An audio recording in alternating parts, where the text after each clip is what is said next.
जिज्ञान spiritual चॅनलवर आपले स्वागत आहे। आज आपण ऐकू वरुथिनी एकादशी कथा। ओम नमो भगवते वासुदेवाय। चैत्र मासामध्ये कृष्ण पक्षातील येणारी एकादशी वरुथिनी एकादशी असे संबोधतात। वरुथ म्हणजे प्रतिरक्षा करणे किंवा जीवनरक्षा कवच।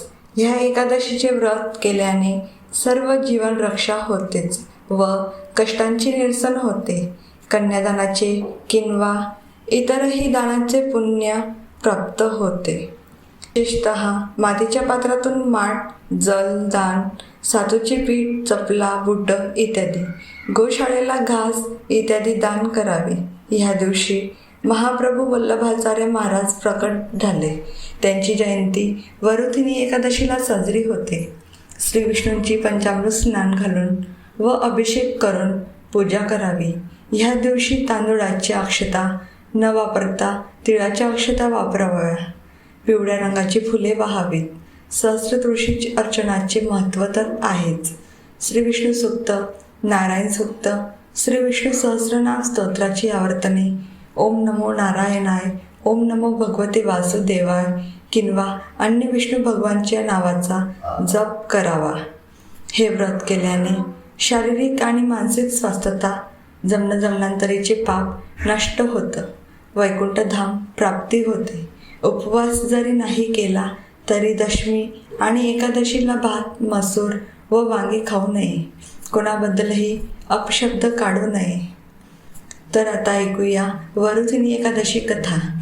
चैत्र महिन्यातील कृष्ण पक्षामध्ये येणाऱ्या वरुथिनी एकादशीचे महात्म्य भविष्योत्तर पुराणामध्ये श्रीकृष्ण आणि राजा युधिष्ठिर यांच्या संवादामध्ये सांगण्यात आले आहे।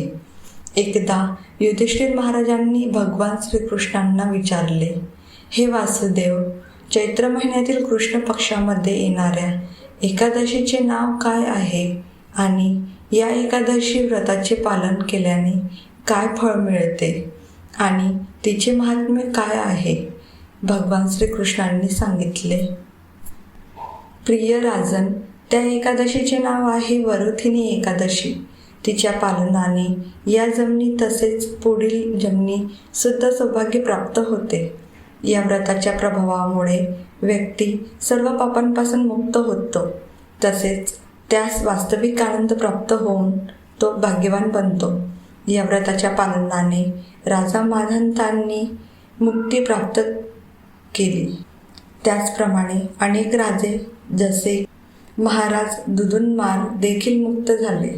केवळ वरुथिनी एकादशी व्रताचे पालन केल्याने व्यक्तीला 10,000 वर्षे तपस्या केल्याचे फळ मिळते। सूर्यग्रहणाच्या वेळी कुरुक्षेत्रावर सुवर्णदान केल्याने मिळणारे पुण्य केवळ वरुथिनी एकादशी व्रत पालनाने प्राप्त होते।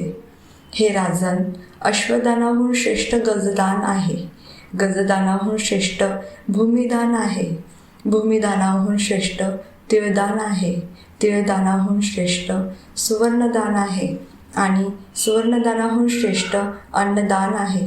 हे राजन, अन्नदान केल्याने पितृ, देवता आणि सर्व प्राणी मात्र प्रसन्न होतात। बुद्धिमान लोकांना माहीत आहे की कन्यादान हे अन्नदाना इतकेच पुण्यदायक आहे।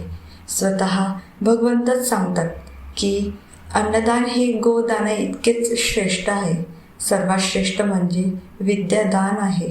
केवळ वरुथिनी एकादशी व्रताचे पालन केल्याने सर्व प्रकारचे दान दिल्याचे पुण्य प्राप्त होते। आपल्या चरितार्थासाठी जो कन्येला विकतो तो सर्वात नीच मनुष्य समजला जातो आणि प्रलयापर्यंत त्या व्यक्तीला नरकात दुःख भोगावे लागते। त्यामुळे कोणीही कधीच आपल्या मुलीच्या बदल्यात धन स्वीकारू नये। जी व्यक्ती असे करते तिला पुढील जन्म मांजराचा मिळतो, परंतु आपल्या सामर्थ्याप्रमाणे जी व्यक्ती सुवर्णालंकारासहित सुशोभित करून योग्य वरास आपली कन्या देतो त्याच्या पुण्याची गणना ठेवण्यास यमराजाचे सचिव चित्रगुप्त देखील असमर्थ ठरतात। अशी होती ही वरुथिनी एकादशी कथा। व्हिडिओ आवडल्यास चॅनलला नक्की सबस्क्राईब करा, लाईक करा, शेअर करा। ओम नमो भगवते वासुदेवाय।